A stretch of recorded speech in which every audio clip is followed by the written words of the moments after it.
man kadzaba alayya muta'ammidan falyatabawwa maq'adahu minan nar. Hadis sahih. Sesiapa yang berbohong, Nabi tidak kata, dia kata Nabi kata, berbohong tentang hadis Nabi sahaja, orang itu menempah tempat dalam neraka. Mimpi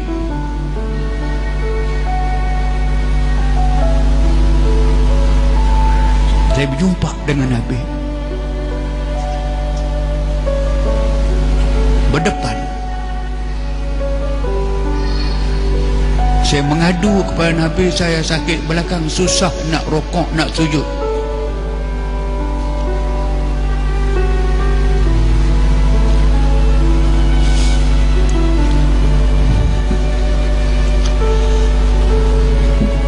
Nabi datang memeluk saya.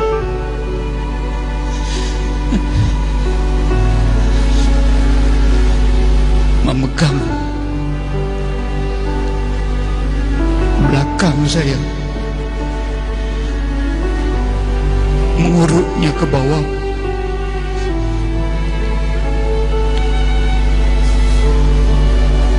Macam Nabi sebut kepada saya, macam itu yang saya berasa, syafakallah, Allah sembuh penyakit belakang kamu. Saya menangis ketika itu sampai terbawa dalam mimpi saya. Kak jaga gerak saya. Saya jaga. Memang saya menangis.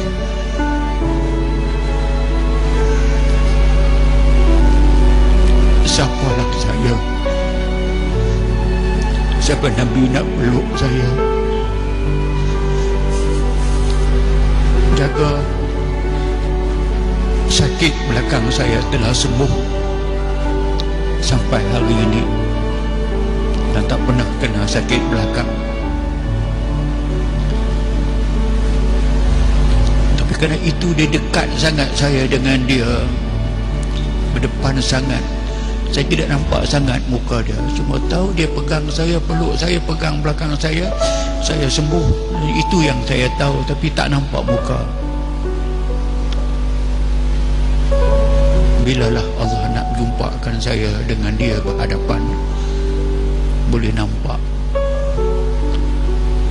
Saya mohon sungguh-sungguh,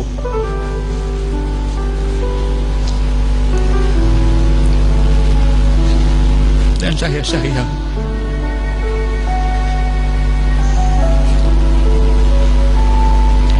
Allah tunai. Saya mimpi Nabi berada dalam sebuah kemah. Kemah itu kemah 4 persegi. Kemah yang ada kayu palang begitu, tiang begitu. Dia bukan bumbung begitu, bumbung yang ni, tiang begitu, tiang itu. Kemah panjang di belakang. Nabi berada dalam kemah di ujung.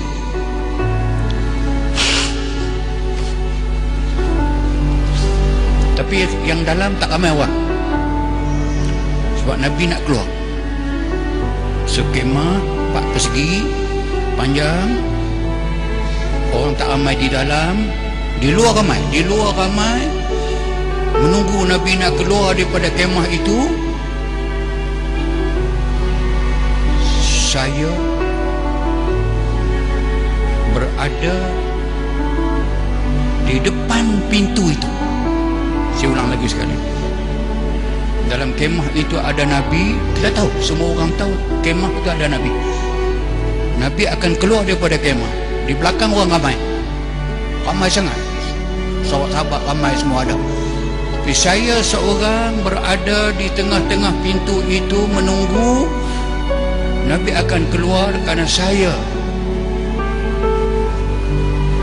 akan memakai kasut Nabi. Saya yang jaga kasut itu, dan saya yang akan pakai kasut Nabi.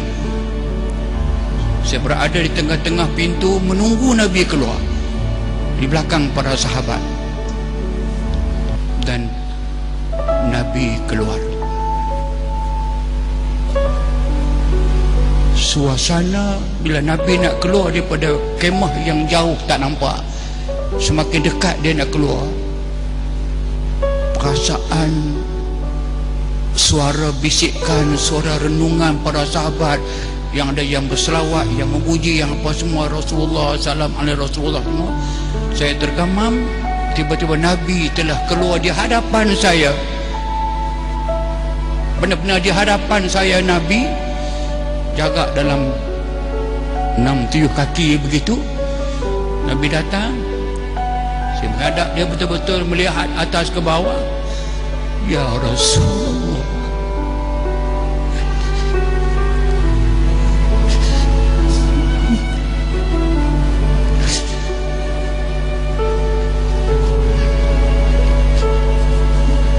dengan tidak ada orang yang mengganggu saya, tidak orang yang menarik Nabi ataupun menyekat Nabi. Nabi datang kepada saya.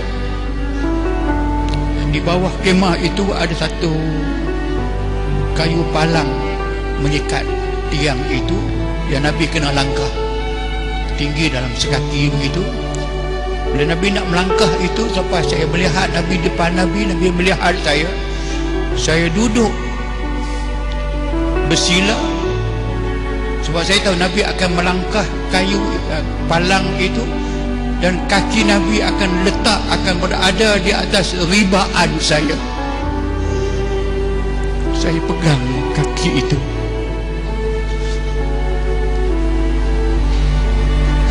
lembutnya kaki, tapi saya sedih pada ketika itu, kerana kasut yang nak saya pakai itu amat lusuh, amat buruk. Nampak jahitan dengan tangan yang Nabi menjahit sendiri kasut itu.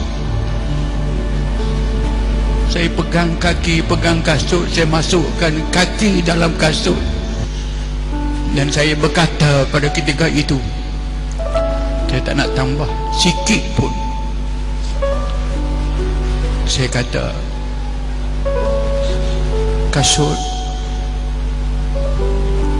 kamu lebih baik daripada saya, kerana kamu menjaga kaki Nabi. Saya boleh buat apa kepada Rasulullah? Nabi pegang saya, Nabi angkat saya, Nabi sebut kepada saya perkataan yang minta maaflah saya tak boleh sebut, tapi sempurna tugas saya memakai kasut Rasulullah. Kakinya saya pegang, atas rimba saya tempat kakinya diletak. Lepas selesai, saya bagi jalan.